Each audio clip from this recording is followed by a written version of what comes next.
What's up, Canucks Army? It's Chris Faber here with your weekly Tuesday Blackfish report, talking about the world and the week that was for the Vancouver Canucks' prospects.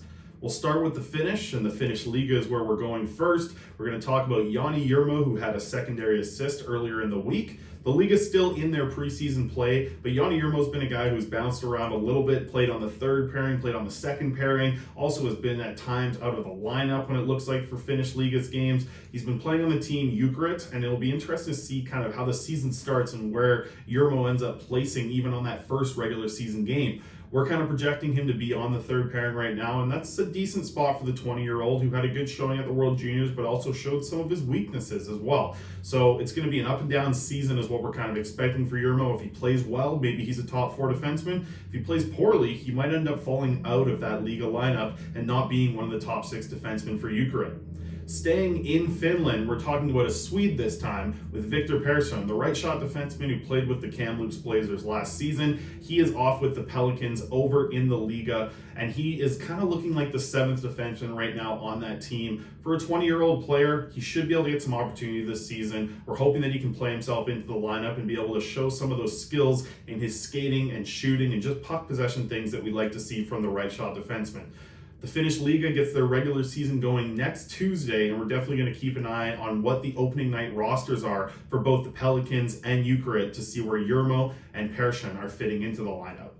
Now let's head over to Sweden, as we do every single week on this report. We're going to start with Elias Forsell, who's playing in some Champions League games right now with his SHL team. He had a couple games where he's playing on the fourth line. Interesting to note that he was playing on left wing for one of those games. He also played right wing in a game later on in the week. And when he was playing on the right wing, he ended up scoring a goal in the Champions League. It was a nice little goal for him. I mean, he's a player who likes to go to the net, and he was rewarded for it in this Champions League game, getting the puck on his backhand and flipping it past the goaltender.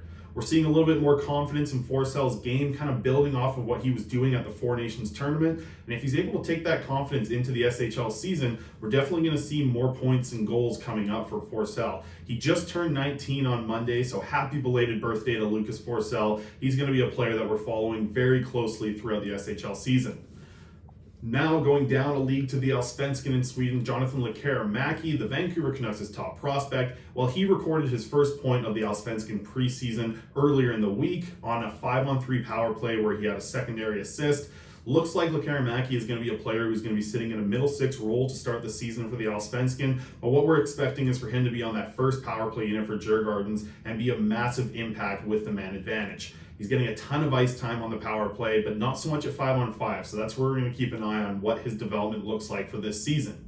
Middle six is, like we said, where he's going to land to start the year, and the Allsvenskan is going to get going on September 23rd, so we're still a couple weeks away from seeing how that final roster ends up shaping up for Djurgårdens.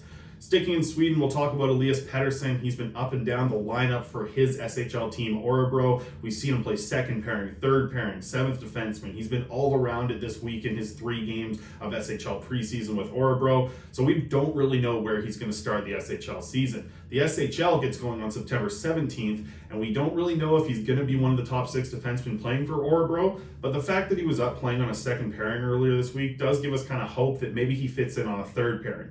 For a guy that was just drafted in this most recent NHL draft, it's pretty good showing for the 18-year-old to be in the spot that he is right now. And heck, if the guy ends up playing a full SHL season and not even sniffing the juniors or the J20 leagues over in Sweden, then that would kind of impress us with the development in Pettersson's game. We've already seen some really good play from him in the Four Nations, and we've been impressed so far since the Vancouver Canucks have drafted him. We'd love to be impressed with him in SHL play as the season goes on, and he would definitely shoot up our rankings if that is the case.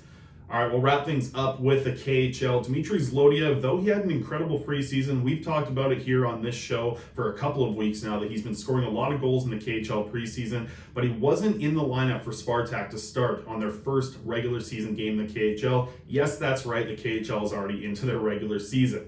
Zlodeev, like I mentioned, did not get into that home opener for Spartak, but he did get into the second game and played 3 minutes and 18 seconds. He was used as kind of a 13th forward, ended up sliding into the fourth line for a few shifts, didn't really make a huge impact on the game, but as a guy who's still 20 years old, it's nice to see him playing some KHL games.